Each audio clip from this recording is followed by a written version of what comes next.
नमस्कार भावी शिक्षक हो. आपल्या सर्वांचं माझ्या स्टडी टाईम चॅनलवर मनापासून स्वागत आहे. आज आपण CTET BYQ ॲनालिसिस करत आहोत. यातील 15 प्रश्न जे होते परिच्छेदा संदर्भात व व्याकरण संदर्भात आलेले होते. त्यातील सर्व प्रश्न आपण स्पष्टीकरणासह मागील व्हिडिओमध्ये अभ्यासलो आहोत. आता आपण काय करूया, जे भाषा अध्यापन शास्त्रानुसार 15 प्रश्न जे आपल्या CTETमध्ये येतात ते आज आपण अभ्यासणार आहोत. ही प्रश्नपत्रिका आहे 21 जानेवारी 2024ची. चला तर पाहूयात. पहा, भाषा शिक्षणाच्या संदर्भात राष्ट्रीय शैक्षणिक धोरण 2020 नुसार कोणते विधान योग्य नाही? त्रैभाषिक धोरणानुसार भारतीय भाषेचा अभ्यास, त्रैभाषिक धोरणानुसार इंग्रजीचा अभ्यास, त्रैभाषिक धोरणानुसार एका अभिजात भाषेचा अभ्यास की त्रैभाषिक धोरणानुसार मातृभाषा किंवा घरच्या भाषेचा अभ्यास. तर त्यापैकी योग्य नसलेले विधान आहे पर्याय क्रमांक 3, त्रैभाषिक धोरणानुसार एका अभिजात भाषेचा अभ्यास. नेक्स्ट पाहूयात. 8वीच्या वर्गातील शिक्षिका 5 वाक्यांचा इंग्रजी मजकूर वाचते आणि मुलांना काळजीपूर्वक ऐकायला सांगते. यानंतर ती मुलांना 4-4च्या गटात बसून तोच मजकूर वेगळ्या प्रकारे जवळच्या विद्यार्थ्याला सांगायला लावते. ही कृती म्हणजे टिमटिम. पर्याय आहेत सामूहिक लेखन, श्रवण कार्य, लेखन कार्य की परिच्छेद लेखन. तर पहा, आन्सर कीमध्ये हे जो 1 आणि 4 नंबर आहे हे दोन्ही उत्तरं त्यांनी योग्य दिलेली आहेत. पहा, असा एखादा प्रश्न जर संदिग्ध वाटत असेल आणि कोणता पर्याय निवडावा हे कळत नसेल तर तुम्ही कोणताही एक तिथं भरायचा आहे. कारण जर चुकलेलाच असेल परीक्षा आयोगाचा तर त्यांनी काय करतात, सर्वांना तरी मार्क देतात किंवा तो गाळून मेरिट लावलं जातं. म्हणजे आपला जो रिझल्ट आहे तो जाहीर केला जातो. तिथं तो प्रश्न तुम्ही अटेंड करणं महत्त्वाचं आहे. तुम्ही कोणताही एक गोल भरा. चांगले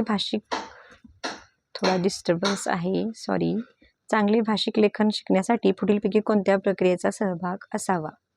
तर या ठिकाणी पहा, पर्याय क्रमांक 2, बुद्धिमंथन, मुद्द्यांचे टाचन, आराखडा, कच्चा मसुदा तयार करणे, संपादन आणि अंतिम स्वरूप असे हे चांगले भाषिक लेखन कौशल्य शिकण्यासाठी प्रक्रिया असते. बुद्धिमंथन, मुद्द्यांचे टाचन, आराखडा, कच्चा मसुदा, संपादन आणि अंतिम स्वरूप.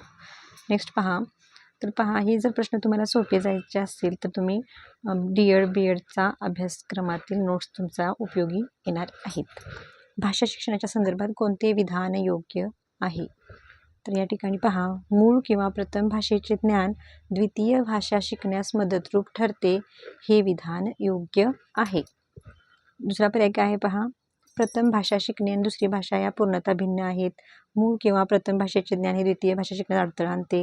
मूळ किंवा प्रथम भाषेच्या ज्ञानाच्या द्वितीय भाषा शिकण्याशी काहीही देणे घेणे नसते.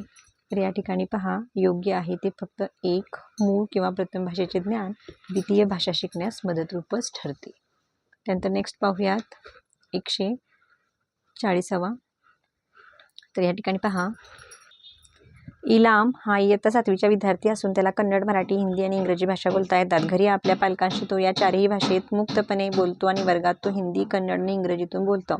कारण या भाषा त्याच्या मित्रांना व शिक्षकांना अवगत आहेत. त्याचे हे कौशल्य म्हणजे टिमटिम. तर पर्याय क्रमांक 3 हे याचे योग्य आहे, भाषेची सार्वत्रिक क्षमता. नेक्स्ट पहा, पुढीलपैकी कोणत्या घटकाचा संबंध शैक्षणिक भाषेतील नैपुण्य आणि भाषेच्या विविध अंतर्भूत भागासाठी लावला जातो? आणि याचे योग्य उत्तर आहे ज्ञानात्मक शैक्षणिक भाषा नैपुण्य, CALP, पर्याय क्रमांक 2. नेक्स्ट पहा, विद्यार्थ्यांना विषयाचे नीट आकलन होण्यासाठी अपेक्षित विषयाच्या विरुद्ध दृष्टिकोनाचा परिचय त्यांना करून दिला जातो. या उपक्रमातून विद्यार्थ्याच्या कोणत्या कौशल्याला मदत किंवा उत्तेजन मिळते? आणि पर्याय आहेत चिकित्सक साक्षरता विकास, चिकित्सक विश्लेषण, काय प्रक्रियाधिष्ठित शिक्षणशास्त्र. आणि उत्तर आहे पर्याय क्रमांक 1, चिकित्सक साक्षरता. नेक्स्ट आहे शब्दसंग्रह शिकवण्यासाठी शिक्षिका वर्गात स्वयंपाकघरातील चमचा, प्लेट, भांडी, डबे आणि तवा घेऊन येते. भाषा शिक्षणात या वस्तूंना काय म्हणता येईल? तर रेलिया, पर्याय क्रमांक 4 हे याचे योग्य उत्तर आहे. तर पहा, तुम्ही जर मागे 2011 पासून 24च्या क्वेश्चन पेपर पाहिला तर ह्या प्रकारचा प्रश्न हा आलेलाच आहे. रेलियाशीचा प्रश्न आलेलाच आहे. तर एकंदरीतच प्रश्नपत्रिकेचे स्वरूप समजण्यासाठी आणि तुम्हाला परीक्षा सोपी जाण्यासाठी जुन्या प्रश्नपत्रिका तुम्ही अभ्यासणे खूप गरजेचे आहे. नेक्स्ट क्वेश्चन पाहूया.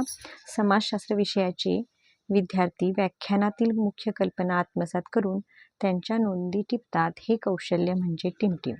तर हे अभ्यास कौशल्य पर्याय क्रमांक 3. शिक्षणाचे फलित विद्यार्थ्याला मदतरूप ठरते. पर्याय क्रमांक 4 चे योग्य उत्तर आहे लक्षणीय क्षमता साध्य करण्यास. शिक्षणाचे फलित विद्यार्थ्याला मदतरूप ठरते कशामध्ये? लक्षणीय क्षमता साध्य करण्यासाठी.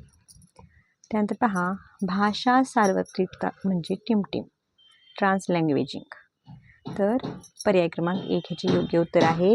ही एक शिक्षणशास्त्रातील प्रक्रिया आहे ज्यात वर्गांमध्ये एकापेक्षा अधिक भाषांचा साधन म्हणून वापर करणे. भाषा सार्वत्रिकता म्हणजे काय? ही एक शिक्षणशास्त्रातील प्रक्रिया आहे ज्या वर्गामध्ये एकापेक्षा अधिक भाषांचा साधन म्हणून वापर केला जातो. नेक्स्ट पाहूयात. वेट पहा, जेथे एक प्रश्न आहे तो वाचा आणि कोणत्या प्रश्नाचे प्रारूप योग्य आहे ते सुचवा म्हटलेले आहे. एका लहान मुलीची गोष्ट वाचल्यानंतर तिला होणारा मानसिक त्रास आणि शारीरिक वेदनांना ती किती धैर्याने सामने जाते याची तुम्हाला जाणीव होते. तुम्ही या मुलीला कौतुक करणारे पत्र लिहिता. 120 शब्दात हे पत्र लिहा. तर हे कोणत्या प्रकारचं प्रारूप आहे ते आपल्याला काय सांगायचं आहे आणि हे आहे अंदाजित प्रश्न. अंदाजित प्रश्न पर्याय क्रमांक 1. नेक्स्ट पाहूया. त्रिभाषा धोरणांच्या संदर्भात पुढीलपैकी कोणते विधान योग्य आहे? सर्व मुले त्यांच्या शिक्षणाची सुरुवात त्यांच्या मातृभाषेत म्हणजेच घरच्या भाषेत करतात आणि हायस्कूलचे शिक्षण पूर्ण होईपर्यंत किमान 2 अधिक भाषा संपादित करतात. हे विधान योग्य आहे. बाकी पर्याय पॉज करून तुम्ही वाचून घेऊ शकता. त्यानंतर पहा, पुढीलपैकी कोणती पद्धती मौखिक सराव आणि भाषेच्या मूलभूत घटकात नैपुण्य याला भाषा अध्ययनाचा अनिवार्य भाग मानते? आणि पर्याय क्रमांक श्रव्य भाषिकता पर्याय क्रमांक 3 हे याचे योग्य उत्तर आहे. निर्देशक ज्ञान म्हणजे डिक्लेरेटिव्ह नॉलेज म्हणजे टिमटिम. तर व्याकरणातील घटकाविषयी जाणणे हे निर्देशक ज्ञान होय. पर्याय क्रमांक 4 योग्य उत्तर आहे. नेक्स्ट व्हिडिओमध्ये आपण 7 जुलै 2024ला झालेल्या क्वेश्चन पेपरचे ॲनालिसिस पाहणार आहोत. तोपर्यंत बाय बाय. थँक्यू. बाय.